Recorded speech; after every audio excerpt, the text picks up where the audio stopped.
The last topic we are going to cover in this course, in this very short course, is a brief description of a very important subject, namely that of thermodynamics. Now, we began this course by understanding a little bit about the mechanics and dynamics of individual particles, single particles, two particles, or a collection of particles, and so on. We went on to understand what happens when you have a wave motion, when you have waves in a continuous medium such as a string or air or a solid medium, and then we also studied a little bit about the dynamics of fluids, namely what the equation of motion of a fluid is, what its consequences are, and so on. So, logically the next thing to do is to ask what happens when you have a very large number of collection of particles, and this is what matter generally is, because we know that matter consists of atoms and molecules, and we know that the number of these molecules or atoms in any normal size sample of matter is exceedingly large, astronomically large. In fact, it is bigger than astronomically large, because it is of the order of Avogadro's number typically, which is of the order of 10 to the 23 or 10 to the 24. So, we are faced with this problem that we need to be able to understand the collective behavior of an exceedingly large number of elementary constituents, whether they are atoms or molecules does not matter, but we need to be able to come to grips with this problem of describing systems with a very large number of elementary constituents, or a very large number of degrees of freedom in technical terms. This requires totally different techniques from the ones that we have been talking about so far, and thermodynamics is one such technique. In fact, the subject itself, and I am going to say a large number of things in words today, I am going to do a lot of talking because it is a deep subject, it has very profound subtleties in it, and it is good that we understand what is involved in this subject very clearly before we begin to understand or carry out the mathematics involved in the subject.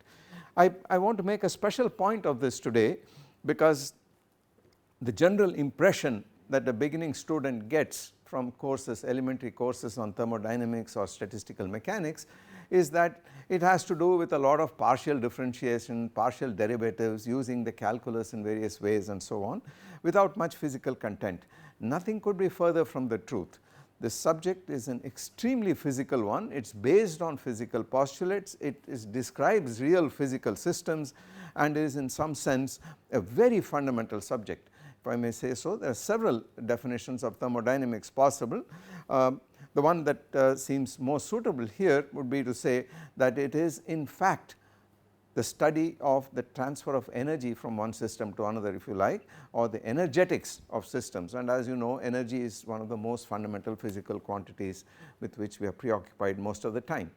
So, in that sense, it becomes crucial to understand how to deal with systems with a very large number of degrees of freedom.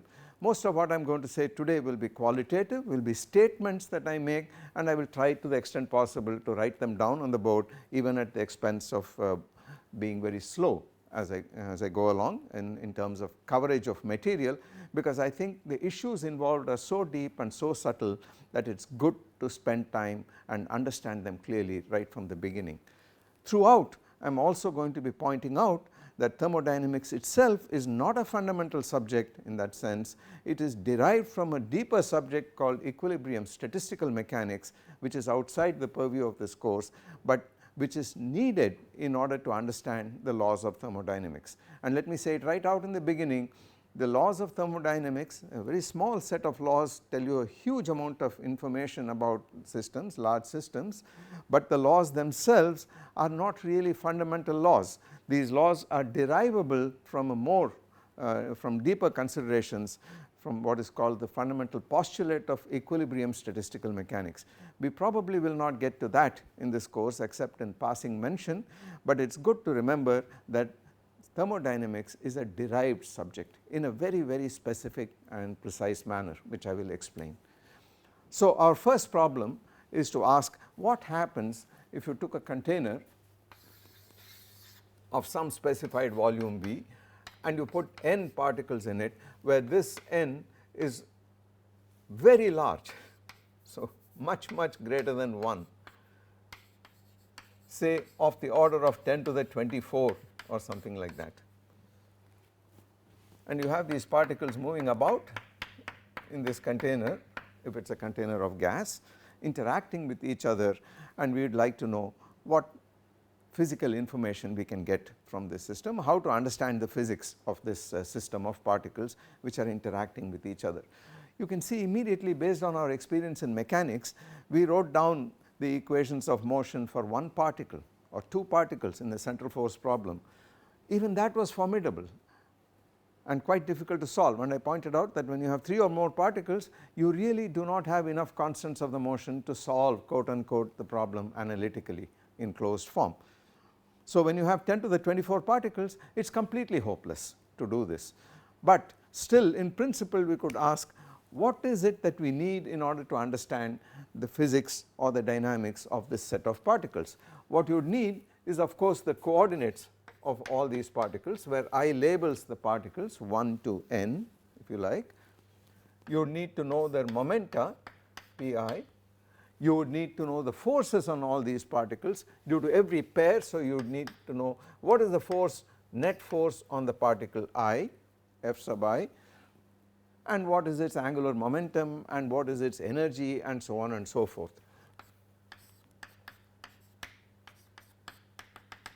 You need to know all these dynamical variables at any given instant of time, and then in principle you would solve Newton's equations of motion for each particle and write down the solutions for all the dynamical variables at any subsequent instant of time. Now this is obviously impractical if you have 10 to the 24 particles. Not only is it impractical, it is virtually impossible. Not only is it virtually impossible, it is actually useless in some sense, because at the end of the day, when you look at a system like this, the questions we ask of this system do not require a detailed knowledge of these quantities here. The questions we would ask, for instance, if this is a gas, would be, how much should I heat this gas in order to make it do a certain amount of work? What is the energy input that I can give to this gas in order to extract some work? How much heat comes out of this gas when I do some work on it, and so on. So these are questions which have nothing to do with individual particles at all. They are clearly questions which have to do with on a much larger coarse grained scale. For instance, if I want to know what is the pressure of this gas, what I would do is to ask what is the force per unit area on the walls of this gas on the average. I do not worry about what happens every picosecond, because the particles interact, they hit the walls, etc., and the action is actually happening in picoseconds or less. That is not what I am measuring. What I am measuring is over a larger time scale. I am measuring some kind of average force here. So the key word here is average. I am always averaging over all the possibilities of what the elementary constituents can do. So this is the whole point, that the knowledge of these variables, which I should call microscopic variables, I am going to use this term microscopic in a very specific sense. By microscopic I mean the variables pertaining to each individual elementary constituent of this system, namely each molecule or each atom of this system. Those are the so called microscopic variables, and if I do this for all the variables, a specification of all these tells me everything in principle that I need to know about the system at any given instant of time, and I would call that a microstate.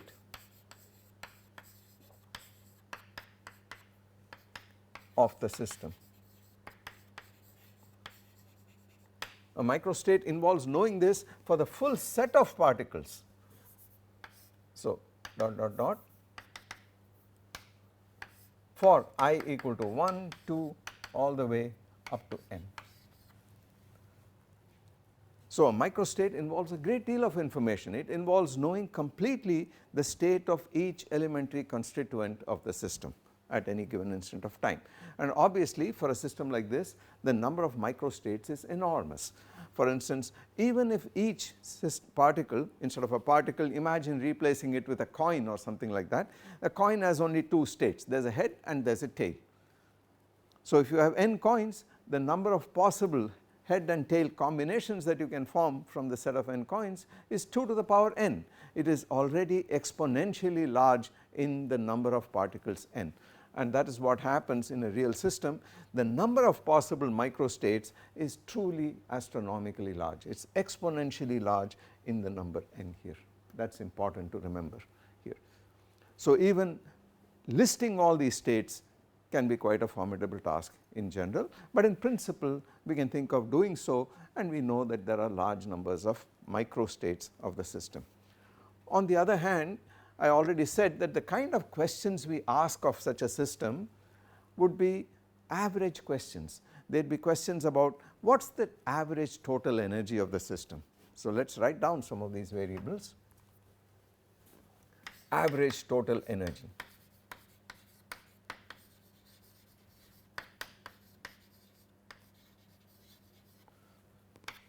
What is the volume of the system?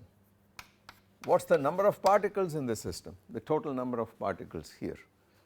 And then we could ask more detailed questions like what is the pressure of the system, what is the temperature, and so on. We have to define these quantities yet, but we have a whole lot of these things here. We also know that if it is a thing like a gas or a liquid or something like that, there would be a lot of disorder, and we have to specify what is meant by this disorder. We must have a quantitative measure of this disorder, and that is called the entropy of the system. I will write a symbol down for it and explain what it is a little later.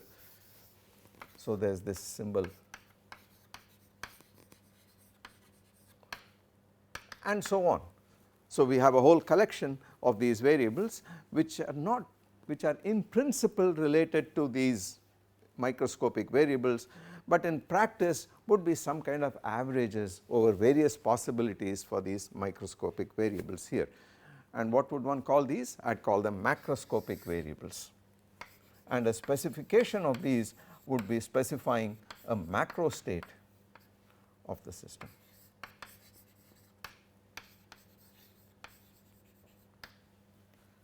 And the statement I am making now is that in thermodynamics and in general for such systems, we are interested in the macro states of the system. We are trying to find out here what certain average properties are like for the system, and then extract as much information as possible from it. And what thermodynamics does is to study these average quantities. If you like, these are thermodynamic variables. This set of variables are thermodynamic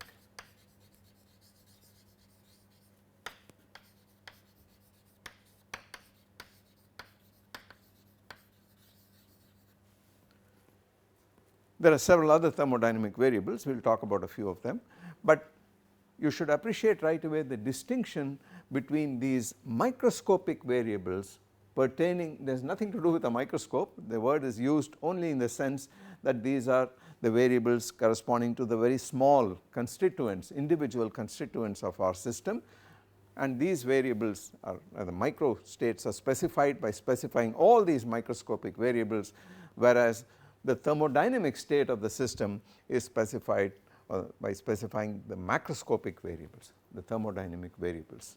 Okay. Next point, the whole science of thermodynamics, the word is a misnomer unfortunately.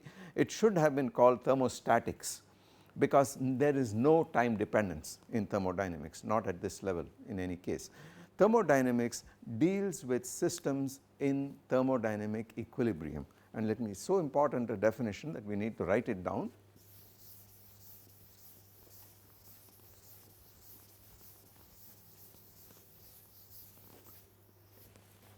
So, thermodynamic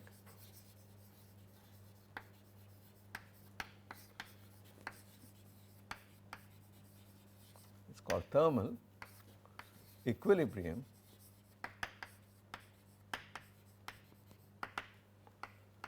there is a technical way of defining what thermal equilibrium is, but unlike mechanical equilibrium where we understand, for instance, if you have a particle in a harmonic oscillator potential, the equilibrium point is the minimum of this potential.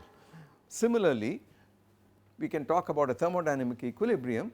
This would be a state which corresponds to these thermodynamic variables being at some minimum, sometimes maximum depending on how you define it, a minimum of some thermodynamic potential, if you like, which has not got the connotation of potential energy, but it can be cast in a language which looks like this, which looks like the minimum of some energy.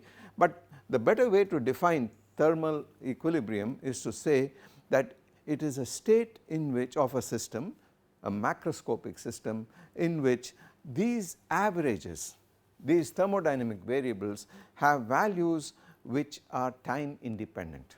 So, there is no time dependence at all. All macroscopic average values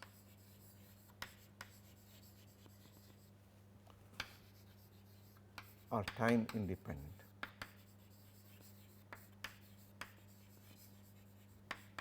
As I said, this can be made more rigorous, but for our purposes this suffices at the moment. This definition is enough. Macroscopic average values. Now, of course, this means that if you go back to this analogy of a gas here, this means we are thinking of a situation where the system is static, the macroscopic system, in the sense that the pressure of this gas, which is the average force exerted per unit area of the walls of the container, is independent of time. It does not change with time at all. Of course, dynamics is going on inside. Things are time dependent because the molecules themselves are flying about, colliding with each other and so on, and there is a lot of dynamics going on. The system is not in mechanical equilibrium in that sense. The elementary constituents need not be in equilibrium at all, of course they are moving, but the averages of the macroscopic quantities are time independent. And of course, should you want to change the state of the system, you must do so in such a way that thermodynamics continues to apply, which means you always do it sufficiently slowly that the system attains thermodynamic equilibrium always. For instance, a very famous example would be to take a piston, a gas, and put a piston over it and move the piston out very slowly, and there is a gas here.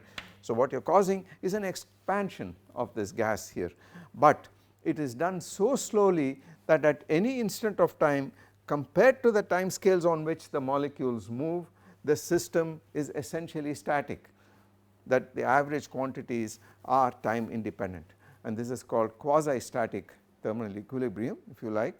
So, the processes are slow enough that you do not have any sudden time dependence coming in. One can extend this and consider cases where there is time dependence, but in the most elementary definition I am talking about here, there is no time dependence of these quantities. So, the word itself, thermodynamics, should have been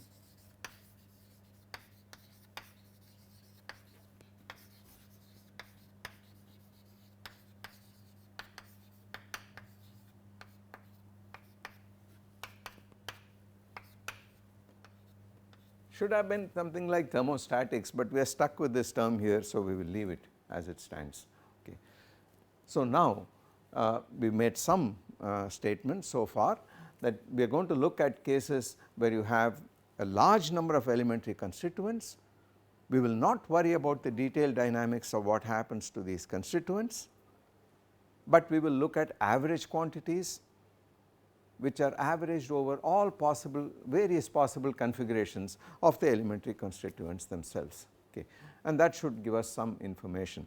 The real miracle, the incredible thing is that even though we are sacrificing detailed information about the microscopic constituents, we can still, using just a very small number of laws, namely the laws of thermodynamics, extract a great deal of information about these average quantities that we are interested in. So, that is the real miracle of thermodynamics here. In the same breath, I should also say that the system itself, I have been talking about average quantities such as the average energy and so on. What do I mean by that? Well, if I take a beaker of water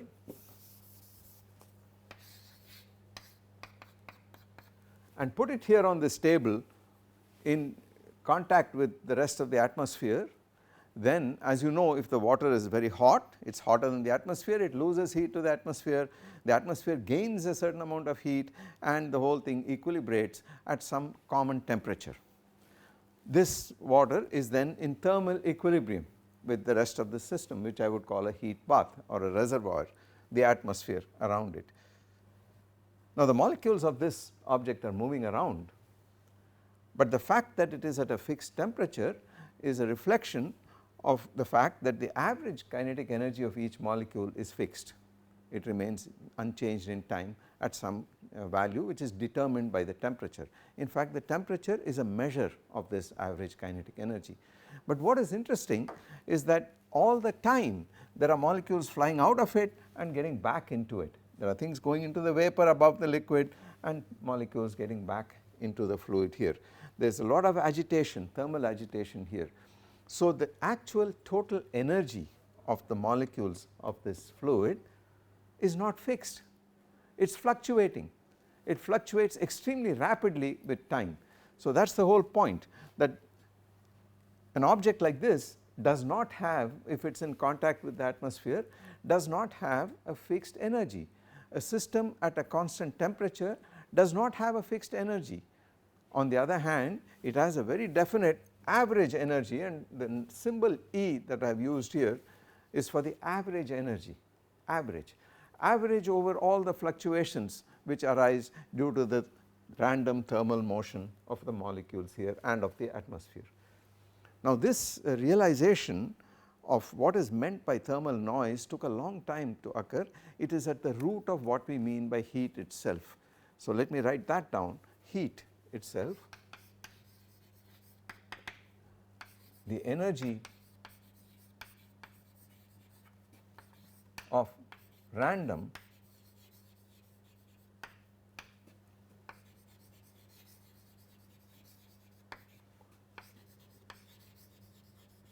molecular or atomic motion at the atomic or molecular level, the so called random molecular motion. It is not random in principle. In principle, if you actually know all the forces, all the momenta of all the particles, all the positions and so on, then in principle one can compute what these quantities are at later instance of time in principle, and then there would be no randomness. But in practice, of course, there is randomness because we do not have that detailed information. So this random molecular motion, the energy of corresponding to that is what we call heat. It took a long time for this recognition to sink in. It came in the 19th century once people like Boltzmann and Gibbs and Maxwell and so on elucidated what is meant by thermodynamics and statistical mechanics, and then it was realized that the fluctuations that arise due to random molecular motion is very crucial. These fluctuations are important, and thermodynamics is a science which averages over these fluctuations and deals with these average quantities alone.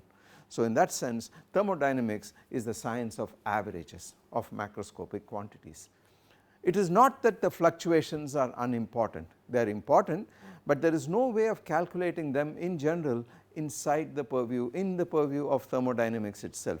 You need to go to a more fundamental subject, namely equilibrium statistical mechanics, in order to find out what the effect of the fluctuations is. I will say a little more about this as we go along, because it is important to understand the origin of things like specific heat. Okay. Now having said this about thermodynamics,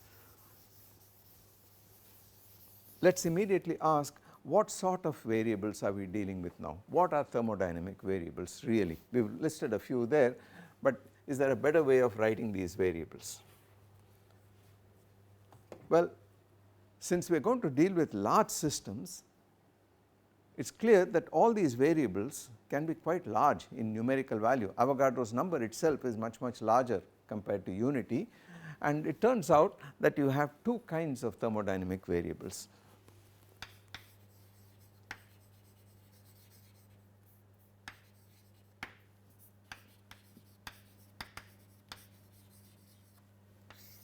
Of two kinds. One is the extensive variety and the other is the intensive variables. What I mean by extensive variables are those which depend on the system size.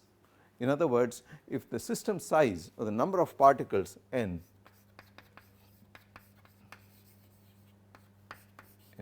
that is the foremost example of an extensive variable, practically defines what I mean by an extensive variable, the volume of the system.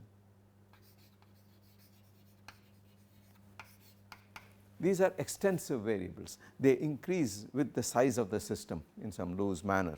On the other hand, corresponding to these two objects, one can think of an intensive variable which does not depend on the actual physical size of the system. For instance, the number of particles per unit volume.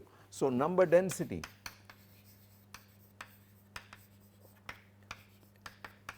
N over V. This clearly does not depend on the size of the system. If I take a certain volume and put volume V and put n particles in it, I double V, I double n, the density does not change. So, it is an intensive variable here. And more similarly, whether it is the mass density or number density does not matter. If I have several species of chemical molecular species there, then the concentrations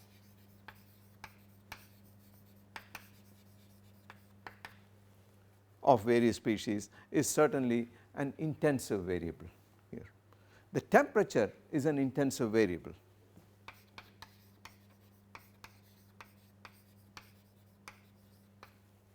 In fact, the temperature is related, as I pointed out, to, and we will come back to this, to the average kinetic energy of each molecule. So, it is actually dependent on individual molecules, the property of individual molecules, which means you would take the total energy, divide by the total number of molecules, and you would get something like the temperature effectively.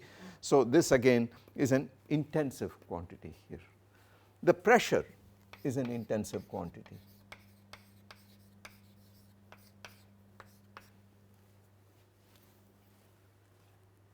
Why do I say this is an intensive quantity? This is the average force per unit area exerted, for example, in a fluid or a gas, but what would that in turn depend on? This pressure would again be force averaged over a large number of particles, and you can finally reduce it to a quantity which is dependent on the density and the temperature. Anytime you write an equation of state, you are really saying what the pressure is in terms of other intensive quantities. And in case you are not convinced by this, let me point out, you already know this, we are going to do this again. Remember, the ideal gas equation of state was PV was equal to N times RT. This is the form in which you are used to the law. Let us not call this N, I won't use just N. N is the number of moles, that is what you are used to. This equation can be rewritten as PV equal to the number of particles times Boltzmann's constant times T. So, there is N, and you can rewrite this as P is N over V K Boltzmann T, and this quantity is an intensive variable. This is an intensive variable, therefore, this is an intensive variable as well. The pressure is definitely an intensive variable. Can we think of anything else here? Well, certainly the average energy of the system. So,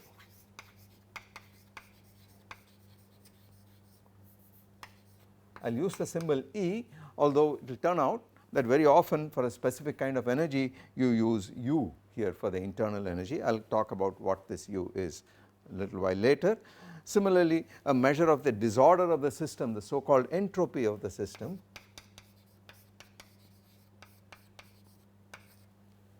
and so on. These are all extensive variables. If you increase the system size, these quantities also increase in proportion. On the other hand, these quantities do not, and they form intensive variables. Now, clearly when you have an equation between two quantities on the left and right, the left cannot be an extensive variable and the right can't be an intensive variable. They must be of the same kind as we see here.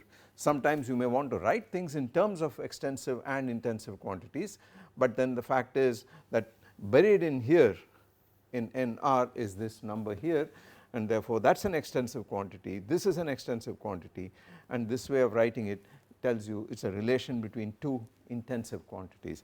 If you bring the mass density into the picture, this is rho K Boltzmann T divided by the mass of a molecule. That is the mass density which is intensive, that is intensive, and this is intensive here.